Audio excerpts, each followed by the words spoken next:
Bismillahirrahmanirrahim. Assalamualaikum warahmatullahi wabarakatuh. Teman-teman, hari ini kita akan belajar tentang sistem respirasi. Sebelum kita mulai pembelajaran, mari kita berdoa dulu. Raditu billahi robba wa bil islami dina wa bi Muhammadin nabiyya wa rasula. Rabbi zidni ilma warzuqni fahma. Tujuan pembelajaran kita pada pagi siang hari ini adalah satu, kita akan mengenal anatomi dan fisiologi sistem saluran pernafasan yang terdiri dari hidung, faring, laring, trachea, bronkus, serta pulmo. Yang kedua, mengenal mengenai mekanisme pernafasan yaitu fase inspirasi dan ekspirasi. Lalu belajar mengenai ventilasi paru, volume, serta kapasitas paru. Dan kita juga belajar mengenai sistem respirasi paru serta sistem respirasi seluler. Pertama-tama, kita akan belajar secara umum dulu, yaitu pengertian mengenai respirasi. Teman-teman bisa tahu ya, yang namanya respirasi adalah sebuah sistem yang mengatur tubuh dalam menerima oksigen dan melepaskan karbon dioksida atau CO2. Dalam gambar ini kita bisa lihat adalah sistem dari saluran pernafasan manusia, yaitu yang pertama adalah hidung, yang kedua adalah faring, yang ketiga adalah laring, selanjutnya trachea, yang kelima adalah bronkus, kemudian bronkus itu bercabang menjadi bronkiolus, lalu menuju paru-paru. Nah, paru-paru ini terbagi jadi dua, teman-teman ya, paru-paru kanan dan paru-paru kiri.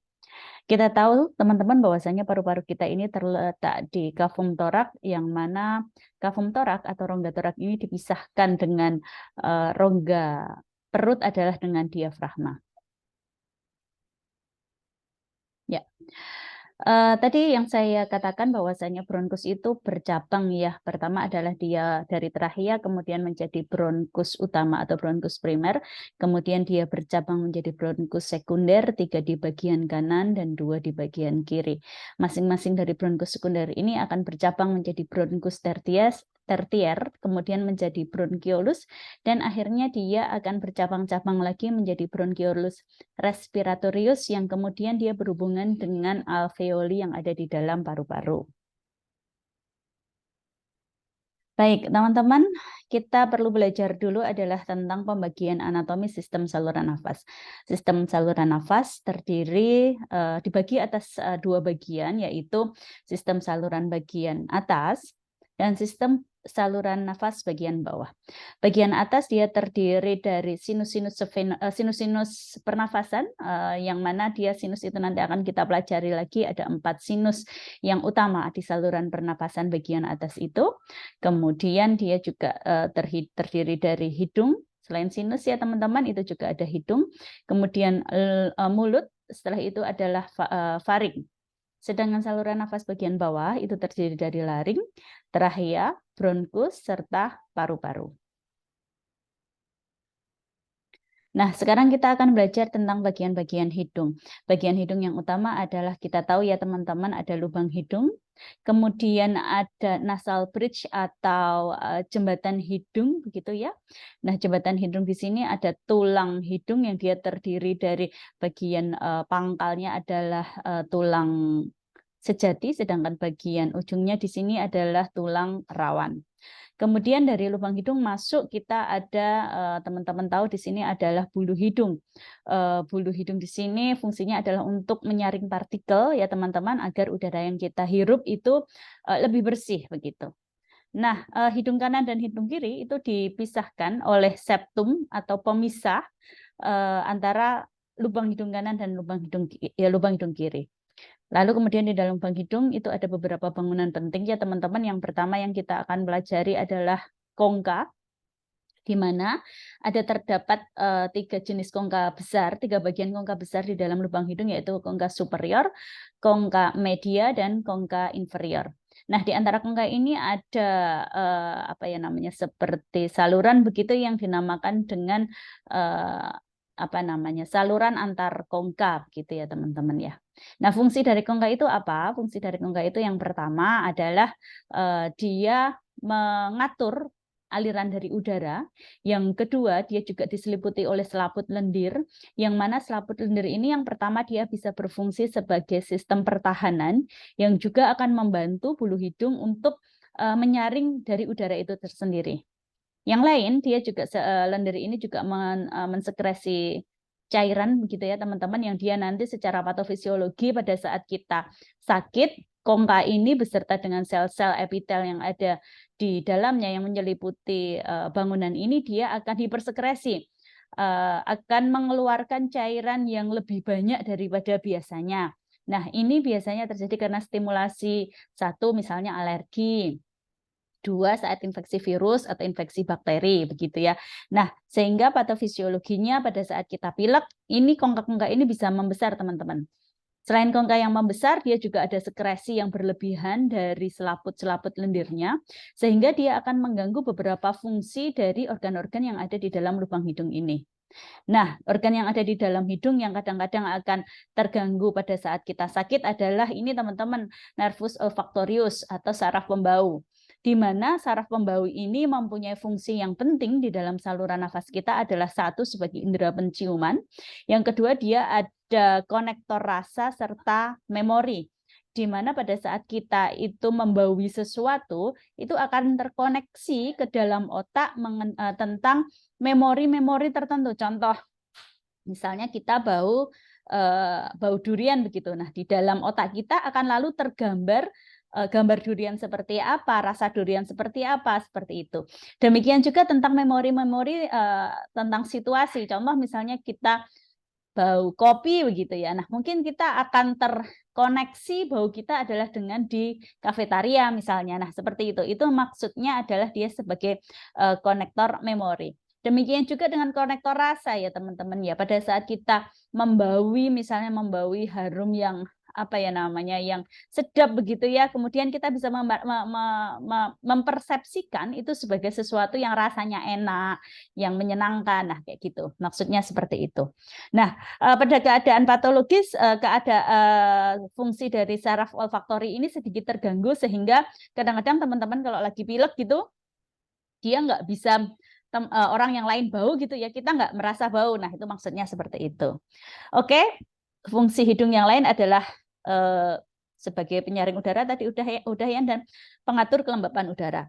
Nah, pengaturan kelembapan udara ini banyak dilakukan tadi oleh kongka ini tadi ya. Dia selain dia mengatur aliran udara, mengatur kelembapan udara adalah dengan menghangatkan udara, dan caranya itu adalah dengan tadi karena dia diselimuti oleh sel-sel yang menyelimuti kongka itu, sehingga dia bisa seperti menyamakan suhu udara yang masuk ke dalam hidung, kemudian bisa hampir sama dengan suhu udara yang ada di dalam tubuh kita. Oke, kita lanjut adalah kita belajar tentang sinus. Tadi saya sudah bilang ya yang namanya sinus seperti di slide-slide berikut sebelumnya adalah dia adalah sebuah ruangan yang ada di dalam tulang begitu ya. Nah, di daerah wajah bagian depan, di daerah hidung, saluran nafas bagian atas ini ada 4 sinus yang terpenting ya di dalam daerah hidung. Yang pertama adalah sinus frontalis. Ini adanya adalah di sekitar kening teman-teman. Kemudian sinus sphenoidalis, letaknya kurang lebih di sini, nggih.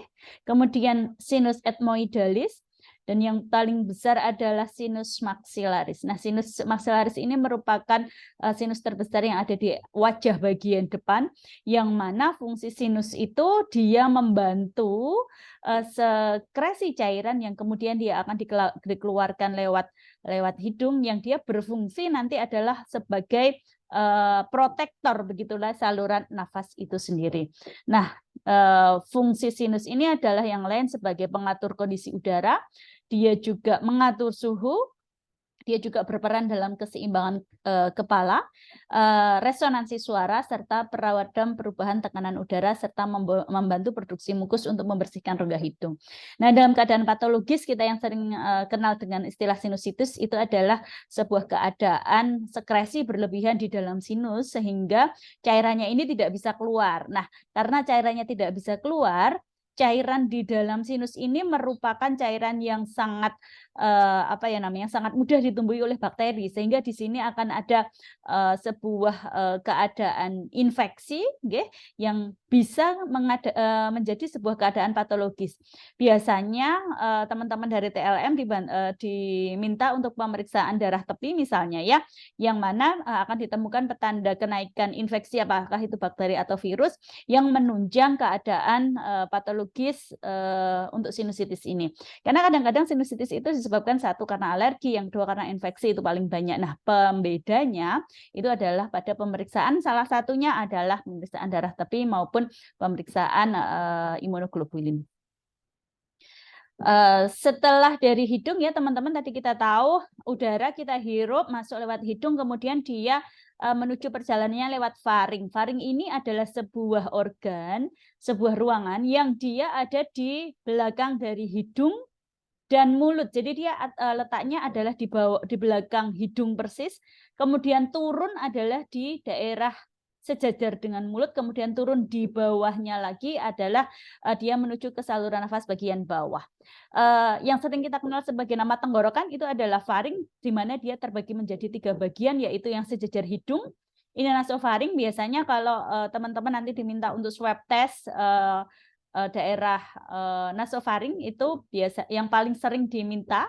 Kemudian pemeriksaan yang kedua untuk swab itu biasanya konfirmasi adalah daerah orofaring, itu kita ambil sampel biasanya adalah dari mulut. Dan bagian yang ketiga dari faring adalah laringofaring, ini merupakan perhubungan antara faring dengan laring atau daerah di bagian bawahnya. Nah, di dalam faring ini teman-teman yang dulu kita kenal adalah dia ada sebuah saluran yang menghubungkan antara saluran pernapasan dengan telinga ya, yang namanya tuba eustachii. Biasanya kalau teman-teman naik pesawat atau kemudian ke daerah pegunungan tinggi begitu ya, itu kan kita ada kayak suara yang tidak nyaman ya, kemudian kita akan lebih enak gitu kalau kita makan atau mengunyah permen karet. Nah, di situ tuba eustachii-nya pada saat kita menelan ludah atau kemudian kita menelan makanan, itu dia membuka sehingga dia bisa menyamakan tekanan antara yang ada di lingkungan luar dengan yang ada di dalam telinga. Nah, fungsi dari faring ini adalah menyalurkan aliran udara dari mulut serta hidung sebagai pintu masuk udara ke trachea. Baik, teman-teman, di bawah faring kita akan belajar tentang laring. Di laring ini ada beberapa bagian penting, yaitu yang pertama kita kenal adalah epiglotis. Epiglotis ini besar fungsinya adalah pada saat dia proses menelan serta proses pernafasan atau respirasi. Pada saat kita menelan, maka epiglotis ini akan menutup saluran yang ada ke daerah trachea atau daerah yang di bawahnya yaitu paru-paru, sehingga makanan dia tidak kemudian salah arah begitu, yang harusnya masuk ke esofagus kemudian masuk ke daerah laring atau bronkus begitu ya. Jadi epiglotis ini fungsinya dia bisa membuka menutup begitu. Pada saat kita menelan, dia menutup saluran pernapasan sehingga makanan bisa masuk ke esofagus. Demikian pula pada saat kita bernafas, dia akan menutup daerah esofagus sehingga pada saat kita bernafas yang terbuka adalah saluran nafas ya. Jadi subhanallah ya, Allah ini sudah mengatur sedemikian rupa sehingga prosesnya itu bisa sangat kompleks dan juga tidak kita sadari, namun berhasil begitu ya pada setiap kegiatan kita. Nah, fungsi laring ini adalah sebagai penyalur ya, dia penyalur udara dari tadi hidung, kemudian faring, kemudian turun ke laring. Nah, di dalam laring ini di dalamnya itu ada struktur yang kita kenal adalah sebagai pita suara, di mana pita suara ini besar prosesnya, ininya ya, fungsinya adalah pada saat kita membentuk fonasi seperti saat kita berbicara seperti ini. Nah, dalam keadaan patologis pita suara ini bisa meradang teman-teman. Peradangan bisa disebabkan 1 alergi, 2 infeksi, 3 overuse atau digunakan terlalu berlebihan. Nah, pada saat dia digunakan berlebihan atau pada saat dia terjadi peradangan, itu plika ovalisnya atau pita suaranya di sini dia meradang, kemudian dia menyebabkan fungsi dari pita suara ini terganggu. Akibatnya suara kita akan serak atau kadang-kadang dia hilang. Nah, bentuk pita suara ini teman-teman itu khas ya, seperti huruf V terbalik begitu pada saat kita menggunakan laryngoskop, atau mungkin nanti kalau teman-teman sudah skill lab begitu ya, kita bisa lihat bentuk faring ini memang bentuknya khas serta bagus begitu ya dalam keadaan fisiologis. Oke, kita lanjut ke saluran di bawahnya, yaitu dari laring kita menuju ke trachea. Trachea ini merupakan saluran yang cukup panjang ya teman-teman, 10-16 cm dengan disusun oleh kartilago berbentuk huruf C. Di dalam sepanjang trachea ini terdapat silia yang dia fungsinya adalah menangkap debu dan kotoran yang masih terbawa oleh udara sampai dengan saluran pernapasan bagian bawah. Nah, silia ini dia bekerja kan terus-menerus ya teman-teman. Pada saat biasa seperti ini pun dia bekerja. Nah, dia itu nanti akan membawa kotoran-kotoran yang tertangkap oleh badan silia ini sampai ke saluran napas bagian atas. Kalau dalam keadaan biasa seperti saat ini begitu ya, kita kan ada respon menelan nih secara tidak sadar begitu ya. Nah, itu menyebabkan kita nggak terasa kotoran-kotoran begitu ya. Nah, seringnya ini terasa banget adalah satu, misalnya pada saat kita bangun tidur begitu ya, kadang-kadang itu ada kayak dahak gitu nempel di tenggorokan bagian belakang. Itu kan dia adanya di nasofaring itu sebenarnya ya. Kok nasofaring, di orofaring begitu ya. Dia itu adalah produk dari pekerjaan si silia ini. Sehingga teman-teman kalau mau mengambil sampel yang paling bagus, biasanya itu misalnya pada pasien-pasien yang menderita TB misalnya, atau penyakit apapun yang batuk begitu nggih, itu biasanya kita akan mengambil samplingnya itu 3 kali. Sewaktu-waktu pasien datang, yang kedua nanti wadahnya dibawa pulang untuk dibawa mengambil sampling di pagi hari saat bangun tidur nggih, karena asumsinya di situ akan terkumpul sekret semalaman begitu harapannya ya, sehingga akan lebih akurat begitu pemeriksaannya. Dan yang terakhir sewaktu juga pada saat pasien mengembalikan sampling ke rumah sakit atau puskesmas atau PPK yang lain begitu. Nah, itu patofisiologi dari silia ini, dan juga dia trachea ini membentuk sebuah respon batuk begitu ya, karena dia punya otot teman-teman, otot-otot trachea di sini ini di sepanjang saluran napas itu ada ototnya yang dia itu pada saat ada misalnya saat kita batuk gitu ya, dia bekerjanya itu bersama-sama secara simultan otot-otot pernapasan untuk mengeluarkan alergen atau mengeluarkan produk-produk yang tidak diinginkan oleh tubuh begitu. Baik, selanjutnya setelah dari hidung, kemudian faring, laring, kemudian trachea, setelah itu menuju ke bronkus. Teman-teman, percabangan bronkus ini dari trachea di sini ada yang kita namakan adalah karina, teman-teman.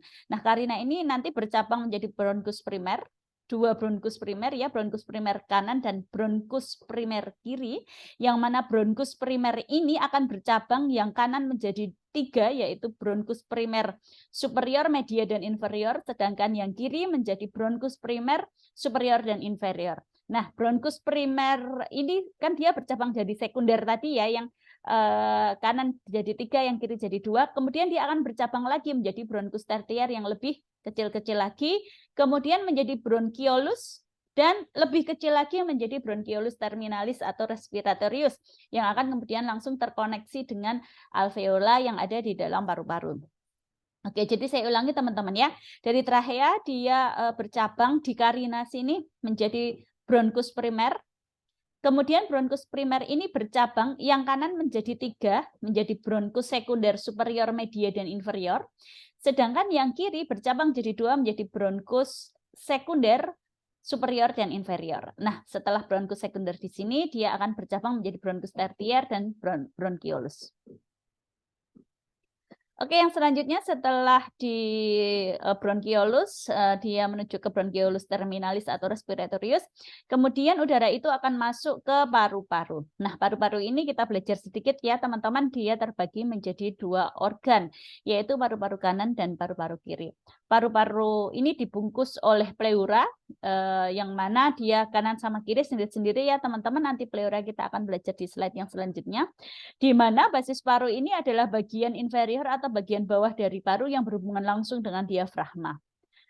Nah, yang kanan tadi kita udah tahu ya teman-teman, dibagi jadi 3 dan dia sesuai dengan percabangan bronkus, dan yang kiri dibagi menjadi 2, dia juga sesuai dengan percabangan dari bronkus. Pleura yang kemudian tadi menyelimuti begitu dari paru-paru itu terdiri dari 2 bagian, yaitu pleura parietal dan pleura visceral.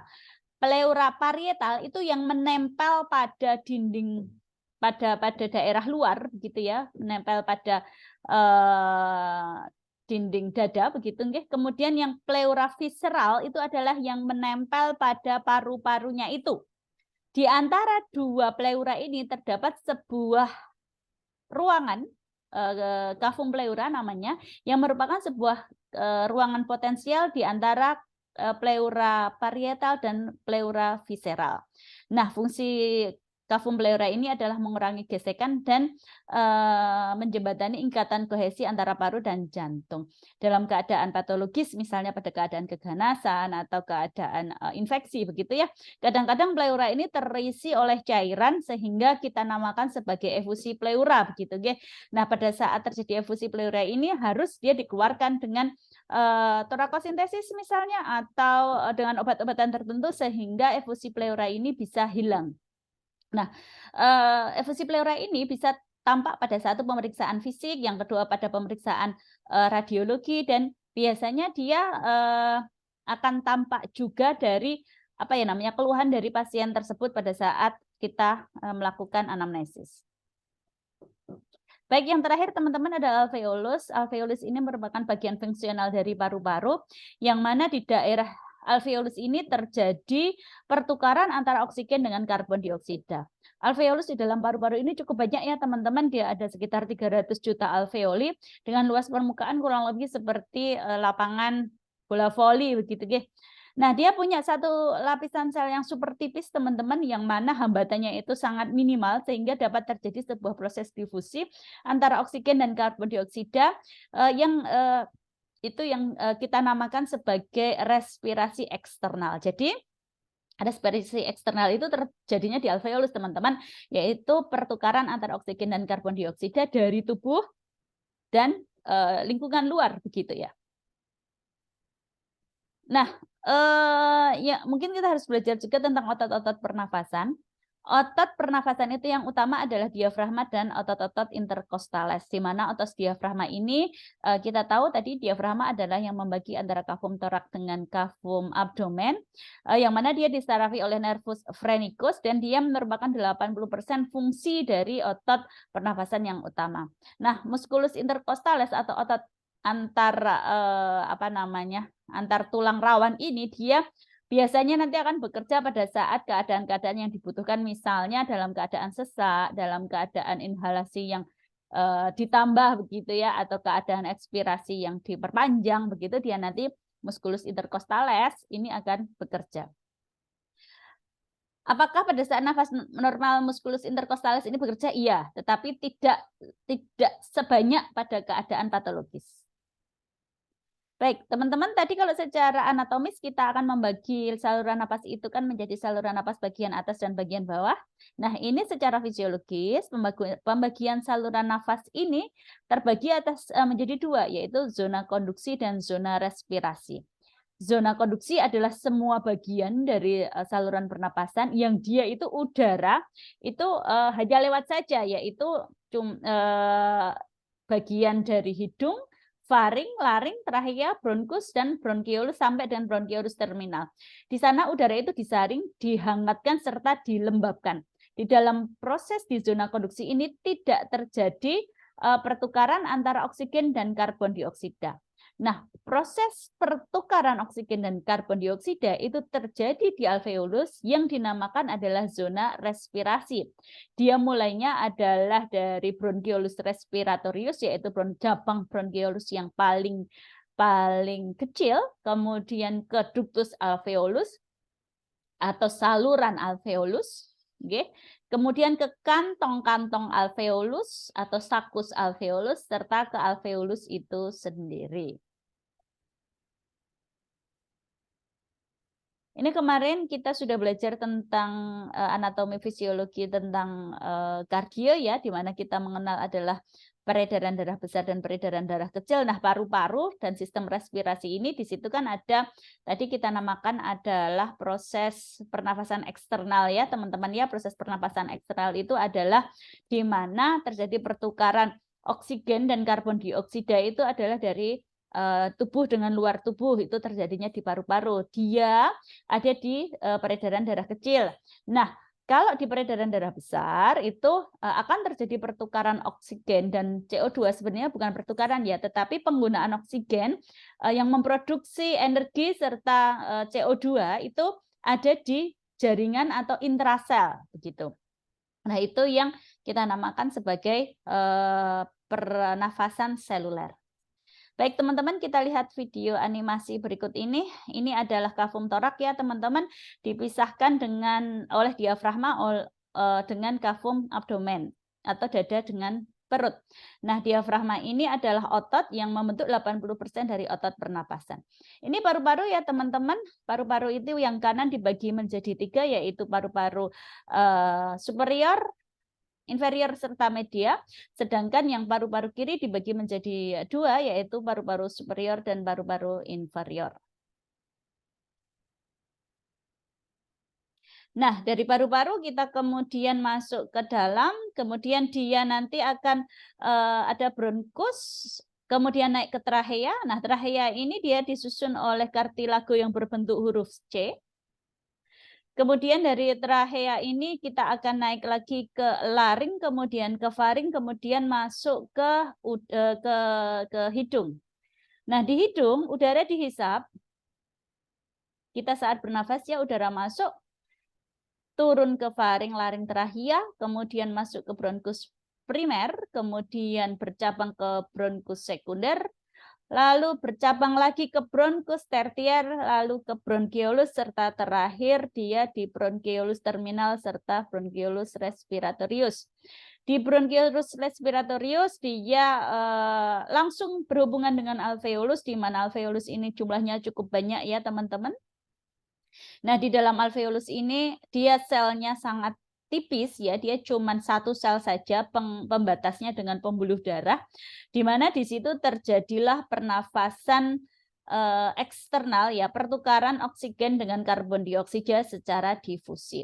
Oksigen masuk ya teman-teman langsung ditangkap oleh pembuluh darah, oleh sel darah merah maksud saya, sedangkan karbon dioksida yang di dalam pembuluh darah itu akan keluar juga secara difusi ke alveolus yang ada di dalam paru-paru kita. Karbon dioksida keluar dengan proses yang sama.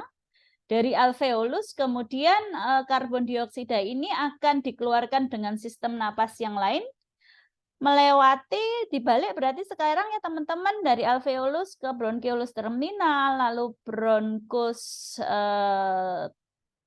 tersier, kemudian bronkus sekunder, lalu bronkus primer, kemudian naik ke daerah trachea, setelah dari trachea naik lagi ke laring, faring, kemudian keluar lewat lubang hidung.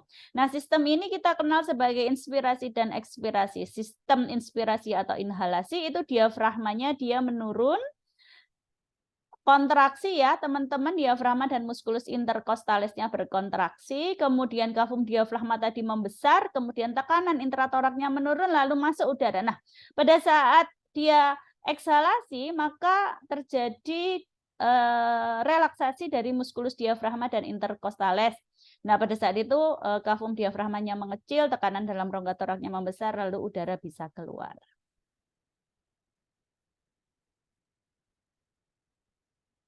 Ya, respirasi ini terbagi menjadi 3 ya prosesnya yang penting, yaitu ventilasi, yaitu peristiwa masuk dan keluarnya udara ke dalam paru-paru, lalu difusi yaitu perpindahan O2 dan CO2 serta perfusi yaitu distribusi darah ke dalam paru.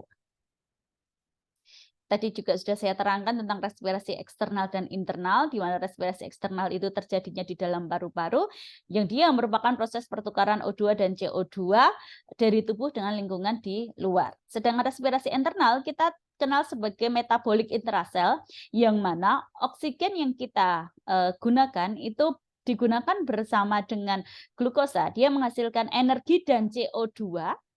Kemudian CO2 ini yang kemudian dikeluarkan lewat sistem respirasi kita. Fungsi respirasi adalah 1, pertukaran gas, 2, keseimbangan asam basa, yang ketiga adalah berperan dalam proses suara yang tadi sudah saya terangkan, yang ketiga adalah pertahanan paru, dan yang kelima adalah metabolisme dari paru. Ini adalah mekanisme inspirasi dan ekspirasi tadi yang sudah kita lihat videonya sama-sama ya, di mana pada saat inspirasi otot-otot diafragma dan interkostalis itu berkontraksi, kemudian volume rongga dadanya dia membesar, kemudian tekanan intratoraknya mengecil, lalu udara bisa masuk ke paru. Kita kenal proses inspirasi ini adalah proses yang aktif ya teman-teman, jadi memang dibutuhkan kontraksi otot di dalam proses ini. Sedangkan mekanisme ekspirasi atau pengeluaran udara itu adalah lebih pasif. Tekanan di dalam rongga dada tadi kan sudah tinggi ya, sehingga dia memudahkan otot untuk kemudian dia berelaksasi, yaitu diafragma dan interkostalis, sehingga volume rongga dadanya menjadi lebih mengecil dan tekanan di dalam paru-paru tadi menjadi lebih besar sehingga udara bisa keluar. Baik, yang terakhir kita belajar tentang volume paru. Volume tidal adalah volume udara yang diinspirasi dan diekspirasi setiap kali bernapas normal. Ini juga kita kenal sebagai volume alun napas, kira-kira 500 cc pada laki-laki dewasa. Sedangkan volume cadangan inspirasi adalah volume ekstra yang dapat diinspirasi setelah volume alun napas, biasanya 3000 cc. Lalu volume cadangan ekspirasi dia sama ya, dia adalah jumlah volume ekstra yang dapat diekspirasi dengan melakukan sekuat-kuatnya begitu ya di akhir ekspirasi dengan jumlah normal kurang lebih 1000 sampai 1100 cc. Dan yang terakhir adalah volume residu, di mana kita kenal volume ini adalah masih tetap berada di dalam paru-paru setelah ekspirasi paling kuat, dia antara 1000 sampai 1200 cc. Biasanya ini tidak keluar dari paru-paru teman-teman, volume residu itu, sehingga pada saat terjadi keadaan patologis misalnya ya ada mayat ditemukan begitu ya di sungai atau di laut, itu dia mengambang. Nah, ini adalah hasil pekerjaan dari dalam tanda kutip ya volume residu itu. Oke, dari volume tadi dia akan membentuk kapasitas ya teman-teman. Yang paling sering kita dengar adalah kapasitas vital dengan kapasitas total. Di mana kapasitas vital itu merupakan gabungan antara volume tidal dengan volume cadangan inspirasi dan ekspirasi. Jadi itu volume yang bisa kita usahakan napas biasa dan napas maksimal serta mengeluarkan maksimal juga. Nah, itu kapasitas vital. Sedangkan kapasitas total paru adalah volume maksimal di mana jumlah keseluruhan udara yang bisa ditampung paru. Dia biasa kita deskripsikan sebagai kapasitas vital ditambah volume residu. Nah, mungkin di sini teman-teman akan lebih mudah ya untuk mengerti yang kita pelajari baru saja, yaitu 1 volume tidal, yaitu volume alun napas di mana kita bernapas biasa. Lalu volume cadangan inspirasi adalah volume tambahan pada saat kita bernafas, mengambil napas ekstra. Lalu volume cadangan ekspirasi adalah volume tambahan pada saat kita mengeluarkan napas dengan ekstra. Nah, ketiga volume ini menjadi kapasitas vital. Ditambah dengan volume sisa, di mana volume sisa ini adalah volume yang tersisa di dalam paru, sehingga dia menyebabkan alveolnya tidak mengkeret begitu ya. Dia dinamakan sebagai volume paru total. Baik teman-teman, ini adalah animasi pada saat kita bernafas ya. Ini subhanallah banget ya teman-teman ya. Jadi kita bisa lihat gambaran MRI pada saat kita bernapas, di mana pada saat kita mengambil nafas itu teman-teman ya, ini adalah diafragma ya. Pada saat kita ambil napas nanti diafragma itu adalah berkontraksi sehingga dia turun ke bawah, interkostalis juga berkontraksi, nanti kita lihat ya, dia kontraksi ya teman-teman, lihat ini, kemudian kafum toraknya dia membesar. Pada saat kafum toraknya membesar, tekanan di dalam intratoraknya dia akan mengecil, kemudian udara bisa masuk. Nah, pada saat dia ekspirasi maka diafragmanya ini dia melengkung gitu ya, dia relaksasi. Pada saat itu kemudian volumenya dia akan relatif mengecil daripada volume awal sehingga tekanan intratoraknya itu membesar dan kemudian udara dia bisa keluar. Di sini kuasa Allah ya teman-teman ya, kita bisa lihat betapa Allah itu maha hebat sehingga kita harus selalu bersyukur dengan semua nikmat yang sudah diberikan dan juga kita harus selalu belajar agar apa yang kita pelajari ini akan menambah kekaguman kita pada Allah Subhanahu wa taala. Mungkin demikian yang bisa saya sampaikan teman-teman, kurang lebihnya saya mohon maaf. Kita berjumpa lagi di materi-materi yang selanjutnya. Terus belajar, tetap semangat dan wassalamualaikum warahmatullahi wabarakatuh.